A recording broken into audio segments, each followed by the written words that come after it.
ಗುರೂಜಿ ನೀವು ಹೇಳ್ತಿದ್ರಿ ನೂತನವಾಗಿ ಮದುವೆ ಆಗಿರುವಂತಹ ಹೆಣ್ಮಕ್ಳನ್ನ ಕರಿಬೇಕು, ಒಬ್ರು ಇಲ್ಲಾಂದ್ರೆ 7 ಜನನ್ನ ಕರಿಲೇಬೇಕು, ಇಲ್ಲಾಂದ್ರೆ ಮಕ್ಕಳಾಗದಿಲ್ದವ್ರನ್ನ ಕೂಡ ಕರಿಬಹುದು. ಬಹಳ ವಿಶೇಷ. ಇವತ್ತು ಮಾತುಕತೆ ಮುಂದುವರಿಸೋಣ್ವೆ? ಖಂಡಿತ. ಯಾವತ್ತು ಒಗ್ಗರಣೆಗೆ ಏನು ಹೇಳ್ತೀವಿ, ಒಗ್ಗರಣೆ ಹಾಕಬೇಕಾದ್ರೆ ನಾವು ಯಾರನ್ನ ಹಾಕ್ತೀವಿ? ಸಾಸಿವೆಯನ್ನು ಹಾಕ್ತೀವಿ.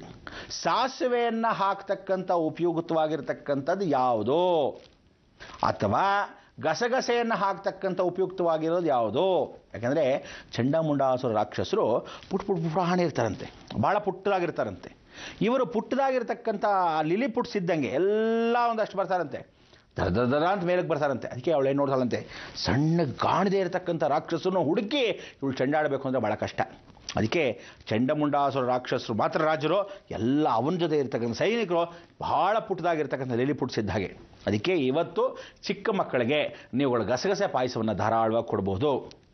ಇಲ್ಲ ಒರಳು ಸಾವಿಗೆ ಅಂತಕ್ಕಂಥದ್ದು ಏನಂದರೆ, ನೀವು ಅನ್ನವನ್ನು ಮಾಡ್ಕೊಳ್ಳೋದು, ಒಳ್ಳೊಳ್ಳೆ ಕಲಿಸೋದು, ಸಾಸಿವೆನ ಹಾಕಿ ಒಗ್ಗರಣೆ ಮಾಡಿಕೊಂಡು ಲಕ್ಷ್ಮವಾಗಿ ಒಳ್ಳೆಲ್ಲಿ ಕಲಿಸ್ಬಿಟ್ಟು ಒರಳು ಸಾವಿಗೆ ಅಂತ ಕಳಿಸೋದು. ಇದನ್ನು ಕಲಿಸಿ ಕೊಟ್ಟರೆ ಭಾಳ ವಿಶೇಷ. ತೆಂಗಿನಕಾಯಿ ಚೆನ್ನಾಗಿ ಹಾಕಬೇಕು. ಲಕ್ಷ್ಮವಾಗಿ ಹಾಕಿರ್ತಕ್ಕಂಥ ತೆಂಗಿನಕಾಯಲ್ಲಿ ಅನ್ನವನ್ನು ಮಾಡಬೇಕು. ಅನ್ನವನ್ನು ಹೇಗೆ ಮಾಡಬೇಕು ಅಂದರೆ ಮೆತ್ತಗೆ ಮಾಡಬೇಕು, ನುಣ್ಣಗಿದ್ದ ಹಾಗೆ ಮೆತ್ತಗೆ, ಭಾಳ ಮೃದುವಾಗಿರಬೇಕು, ಹೂ ಇದ್ದಾಗಿರಬೇಕು, ಮೆತ್ತಗಿರಬೇಕು. ಅಬ್ಬಬ್ಬ ಏನ್ರಿ ಇಷ್ಟು ಮುದ್ದೆ ಮಾಡಿಬಿಟ್ಟಿದ್ದೀರಾ ಅನ್ಕೋಬಾರ್ದು, ಅಷ್ಟು ಮೆತ್ತಗೆ ಮಾಡಬೇಕಂತೆ. ಯಾಕೆಂದರೆ ಯಾವ ರಾಕ್ಷಸರಿಗೂ ಇಲ್ಲಿ ಹಲ್ಲುಗಳಿರಲ್ಲ, ಅದು ವಿಶೇಷತೆ. ಇದನ್ನು ನಾವು ಎಲ್ಲಪ್ಪ ಇದನ್ನು ಓದು ಅಂದರೆ, ದೇವಿ ಮಹಾತ್ಮೆಯಲ್ಲಿ ಪ್ರತಿಯೊಂದು ಓದಿದಾಗ ಯಾವ ರಾಕ್ಷಸರು ಹೇಗಿದ್ರು, ಹೇಗೆ ಆವರಣಗಳು ಮಾಡ್ತಿದ್ರು, ಅವ್ರು ನಡ್ಕೊಂಬರ್ತಿದ್ದು ಹೇಗೆ, ಇವ್ರನ್ನ ಹೇಗೆ ಚೆಂಡಾಡಿದ್ಲು, ಇದನ್ನೆಲ್ಲ ನೋಡಬೇಕಾದ್ರೆ ಆ ರೀತಿ ನೋಡ್ಕೋಬೋದು. ಅದಕ್ಕೆ ಮಕ್ಕಳಿದ್ದಾಗಿದ್ದ ಪುಟ್ಲಿ ಪುಟ್ಸಿದ್ದಾಗೆ ಹಲ್ಲುಗಳಿಲ್ಲದೆ ಇರತಕ್ಕಂಥ ರಾಕ್ಷಸರಿಗೆ ನೀವುಗಳು ಮಾಡಿಕೊಡ್ತಕ್ಕಂಥದ್ದು ಮೆತ್ತಗಿರ್ತಕ್ಕಂಥ ಒರಳು ಸಾವಿಗೆ. ಆ ಒರಳು ಸಾವಿಗೆಯನ್ನು ಮಾಡಿಕೊಂಡು ಅಥವಾ ಗಸಗಸೆ ಪಾಯಸ, ಎರಡರಲ್ಲಿ ಯಾವ್ದಾದ್ರು ನಿಮ್ಮ ಅನುಕೂಲ ಯಾವುದಿದೆಯೋ ಇವತ್ತು ನೈವೇದ್ಯ ಮಾಡಿ ಭಾಳ ಚೆನ್ನಾಗಿ ಹಂಚಬೇಕು. ಆಗ ಭಾಳ ಸಂತುಷ್ಟವಾಗತ್ತೆ. ಆ ಪಾಯಸ ಯಾತಿಗೆ ಗಸಗಸೆ ಪಾಯಸ ಅಂತ ನಾನು ಹೇಳಿದೆ ಅಂದರೆ, ಅವಳು ಬೂದಿಯಲ್ಲಿ ಬಂದವಳು, ಎಷ್ಟು ಕೂಸ್ಮಾಂಡ ಕಣ್ಣಿಗೆ ಕಾಣ್ತಿರೋದು, ಧೂಳಲ್ಲಿ ಬರ್ತಾ ಇದ್ದವಳು ಹೆಂಗೆ ಕಾಣ್ತಾಳೆ, ಧೂಳಾಗಿರ್ತಾಳೆ. ಅದಕ್ಕೆ ಇದು ನೋಡಿ, ಆ ಪಾಯಸಕ್ಕೆ ಏನಾದರೂ ಒಂದು ಕಲರ್ ಇದೆಯಾ, ಏನಾದರೂ ಕಾಣಿಸುತ್ತಾ? ಆ ಪಾಯಸ ಏನೋ ಒಳ್ಳೆ ಮರಳಲ್ಲಿ ಹಾಕ್ದಂಗಿರುತ್ತೆ, ಅಥವಾ ಧೂಳನ್ನೇನೋ ಮಾಡಿಬಿಟ್ಟಿದ್ದ ಹಾಗಿರುತ್ತೆ. ಆ ಪಾಯಸವನ್ನು ಮಾಡಬೇಕು, ಫಸ್ಟ್ ಕ್ಲಾಸಾಗಿ ಮಾಡಿ ಲಕ್ಷಣವಾಗಿ ಬೆಲ್ಲವನ್ನು ಹಾಕಿ, ಬೆಲ್ಲ ದೇವಿಗೆ ತುಂಬ ಪ್ರಿಯ, ಆದ್ದರಿಂದ ಗಸಗಸೆ ಹಾಕಿ ಬೆಲ್ಲವನ್ನು ಮಾಡಿ ಖಾರ ಮಾಡ್ಕೊಳ್ಳೋ ಹಾಗಿದ್ರೆ ಒರಳಲ್ಲಿ ಕಲಸಿರ್ತಕ್ಕಂಥ ಒರಳನ್ನ ಅಂಥೇಳಿ ಒರಳ ಸಾವಿಗೆ ಕೊಡೋದು ಭಾಳ ಚೆನ್ನಾಗಿರುತ್ತೆ. ಇದನ್ನು ಮಕ್ಕಳಿಗೆ ಪುಟ್ಟದಾಗಿ ಕೊಡಬೇಕಾದ್ರೆ ದಯವಿಟ್ಟು ಹೇಳ್ತಾ ಇದ್ದೀನಿ, ತೆಂಗಿನ ಚಿಪ್ಪಲ್ಲಿ ಕೊಡಬೇಕು.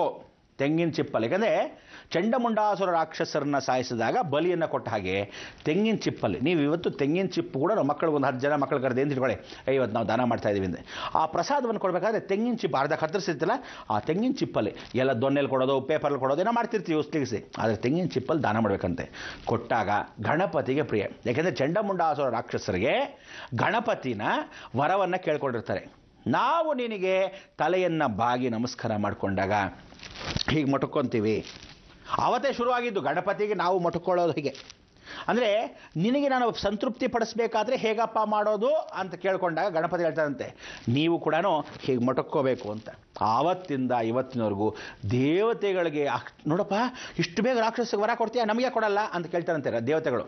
ಆ ಗಣಪತಿ ಹೇಳ್ತಾರಂತೆ, ಅವ್ರು ರಾಕ್ಷಸರು ತಲೆ ಮೊಟಕೊಂತಾರೆ, ನೀವುಗಳು ಹಾಗೆ ಮೊಟಕ್ಕೊಳ್ಳಿ, ಖಂಡಿತ ವರ ಕೊಡ್ತೀನಿ ಅಂತ. ಅದಕ್ಕೆ ಆವತ್ತಿಂದ ನಾವೇನು ಮಾಡ್ತೀವಿ, ಒಂದ್ಸಲಿ ಮೊಟಕ್ಕೊಳ್ಳೋದು, ಒಂದ್ಸಲಿ ಬಸ್ಗೆ ಹೊಡೆಯೋದು, ಒಂದ್ಸಲಿ ಮೊಟಕ್ಕೊಳ್ಳೋದು, ಒಂದ್ಸಲಿ ಆ ಮೊಟಕ್ಕೊಳ್ಳೋದ್ರಿಂದ ನೀವುಗಳು ತಲೆ ಭಾಗ ತೆಂಗಿನ ಚಿಪ್ಪು, ಅದಕ್ಕೆ ಆ ತೆಂಗಿನ ಚಿಪ್ಪಲ್ಲಿ ನೀವು ಕೊಟ್ಟಾಗ ಚಂಡಮುಂಡಾಸುರ ರಾಕ್ಷಸರನ್ನ 2 ಜ್ಞಾನ ಸಿದ್ಧಿ, ಅದಕ್ಕೆ ಚಂಡಮುಂಡಾಸುರ ರಾಕ್ಷಸರಿಗೆ ಈ ಜ್ಞಾನ ಸಿದ್ಧಿಯನ್ನು ಪಡೆದಿರ್ತಕ್ಕಂಥ ಗಣಪತಿ ಮುಖಾಂತರ ವರವನ್ನು ತೊಗೊಂಡ್ರಿಂದ ನೀವು ತೆಂಗಿನ ಚಿಪ್ಪು, ಗಣಪತಿಗೆ ಯಾವುದು ಇಷ್ಟ, ತೆಂಗಿನ ಚಿಪ್ಪು, ಅದಕ್ಕೆ ತೆಂಗಿನ ಚಿಪ್ಪಲ್ಲಿ ಈ ಪ್ರಸಾದವನ್ನು ಹಾಕಿ ಕೊಟ್ಟಾಗ ಬಹಳ ಸಂತೃಪ್ತಿ, ಬಹಳ ವಿಜೃಂಭಣೆಯಿಂದಿರ್ತಾಳೆ. ಕಾಳಿ ನೆಲವನ್ನು ಚಾಚಿ ಆ ನಾಲಿಗೆನ ಕೆಳಭಾಗದಲ್ಲಿ ಹಾಕಿರ್ತಾಳೆ, ರುಂಡವನ್ನು ಹಾಕ್ಕೊಂಡು ನಿರ್ವಾಣ ಸ್ವರೂಪದಲ್ಲಿ ಕೂತಿರ್ತಾಳೆ. ಇಂಥ ಒಂದು ರಾಕ್ಷಸರನ್ನ ಸಂಹಾರ ಮಾಡ್ತಕ್ಕಂಥ ಇವಳು ಒಂದು ರುಂಡವನ್ನು ಕೈಯಲ್ಲಿ ಹಿಡ್ಕೊಂಡು ಕಪಾಲ ರಕ್ತ ಪಾತ್ರೆಯನ್ನು ಅದರ ಕೆಳಗಿಟ್ಟಿದ್ದಾನೆ, ತೊಡಗ್ತಾ ಇರುತ್ತೆ ರಕ್ತ ಅಂತಂತೆ. ಆ ರಕ್ತ ತೊಡಗ್ತಾ ಇದೆ, ನಾಲಿಗೆ ಚಪ್ಪರ್ಸಾಯ್ತಾಳೆ ಅವಳು. ಯಾಕೆಂದರೆ ಆ ರಕ್ತ ನೈವೇದ್ಯವನ್ನು ಅವಳಿಗೆ ಬಹಳ ಪ್ರೀತಿ. ಇವತ್ತು ನೀವು ಕಲ್ಕಟ್ಟಾಗಿ ಹೋದಾಗ ನೋಡ್ಬೋದು, ಆ ಕಾಳಿಕಾಗೆ, ಆ ಕಾಳಿಕಾ ಸ್ವರೂಪದಲ್ಲಿ ಇವಳ ದರ್ಶನ ಮಾಡತಕ್ಕಂಥವಳಿಗೆ ಇವಳ ನಾಮಕರಣ ಅದನ್ನು ಹೇಳ್ತೀನಿ. ಆದರೆ ಈ ಕಾಳಿಕಾ ಸ್ವರೂಪದಲ್ಲಿರ್ತಾಳೆ. ಯಾತಕ್ಕೆ ಕಾಳಿಕಾ ಸ್ವರೂಪದಲ್ಲಿರ್ತಾಳೆ ಅಂದರೆ, ಇವತ್ತು ಕಲ್ಕಟ್ಟಾಗಿ ಹೋಗಿ ನೋಡ್ಬೋದು, 2 ಕಾಳಿಗಳಿದೆ. ಒಂದು ಕಾಳಿ ದೇವಸ್ಥಾನದಲ್ಲಿ ಸೌಮ್ಯವಾಗಿ ಅಲಂಕಾರ ಮಾಡ್ಬೋದು, ತಲೆ ಭಾಗ ನಮಸ್ಕಾರ ಮಾಡೋದು, ಪಿನ್ ಡ್ರಾಪ್ ಸೈಲೆನ್ಸು, ಧ್ಯಾನ ಮಾಡ್ಕೋಬೋದು, ದೊಡ್ಡ ಹಾಲು. ಇನ್ನೊಂದು ಭಾಗದಲ್ಲಿ ಬಲಿ ಎಷ್ಟು ಚೆನ್ನಾಗಿದೆ ಅಂದರೆ, ಇಲ್ಲೊಂದು ಲೈನ ಒಂದು ಕಂಬಿ ಹಾಕಿರ್ತಾರೆ, ಆ ಕಡೆ ಒಂದು ಕಂಬಿ ಹಾಕಿರ್ತಾರೆ, ಮಧ್ಯೆ ನಡ್ಕೊಂಡು ಹೋಗೋ ದಾರಿ. ಆ ದಾರಿಯಲ್ಲಿ ಎಲ್ಲ ಕುರಿಗಳು ಮೇಕೆಗಳು ಮೇ ಅಂತಿರುತ್ತವೆ.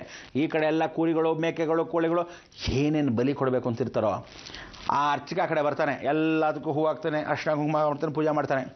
ಒಂದೊಂದು ಸಲ ಛಟ್ ಛಟ್ ಛಟ್ ಅಂತ ಕರ್ಕೊಂಡು ಹೋಗ್ತಿರ್ತಾನೆ. ರಕ್ತವೂ ರಕ್ತ. ಆ ರಕ್ತ ಹಾಗೆ ವಾಟೆ ಹೊಡೆದಿರೆ, ಆ ವಾಟ ಹಾಗೇ ಹೋಗಿ ದೇವ್ರ ದೇವಸ್ಥಾನಕ್ಕೆ ಸೇರುತ್ತೆ. ಇದನ್ನು ಒಂದು ಕಡೆ ಪಾತ್ರೆಗಳು ಕಲೆಕ್ಟ್ ಮಾಡಿ ಆ ಅಮ್ಮನವ್ರಿಗೆ ರಕ್ತ ನೈವೇದ್ಯ ಮಾಡಿ, ಮಕ್ಕಳಿಗೆ ಯಾರಿಗೂ ಮಾತು ಬರಲ್ಲ, ಸರಿಯಾಗಿ ಬಾಯಿ ತೊದಲಲ್ಲ ಅಂಥವ್ರಿಗೆಲ್ಲರಿಗೂ ವ್ಯವಸ್ಥೆ, ಹೊರಳದೇ ಇರತಕ್ಕಂಥ ಬಾಯಿಗೆ ಒಳ್ಳೆ ನಾಲ್ಗೆ ಅಂದರೆ ಜೀಬೆ ಶುದ್ಧಿ. ವಾಕ್ಸ್ಥಾನ ಯಾರಿಗಿಲ್ಲ, ನಮ್ಮ ಮಗನಿಗೆ ಒಳ್ಳೆ ವಾಕ್ಸ್ಥಾನನೇ ಇಲ್ಲ ರೀ, ಆ ಮಗಳೇ ಓದೋದೇ ಇಲ್ಲ ಅಂತ, ಸರಿ ಆ ಕಾಳಿಗೆ ಹಚ್ಚಿರ್ತಕ್ಕಂಥ ರಕ್ತವನ್ನು ಕೊಡ್ತಾರೆ. ಕಲ್ಕಟ್ಟಲ್ಲಿ ಗೊತ್ತಿರ್ತಕ್ಕಂಥವ್ರು ಇದ್ದರೆ ದುಡ್ಡು ಕೊಟ್ಬಿಡಿ. ಯಾವ ತಿಳ್ಕೊಳ್ಳಿ, ಪ್ರಾಣಿ ಹಿಂಸೆ ಮಹಾದೋಷ.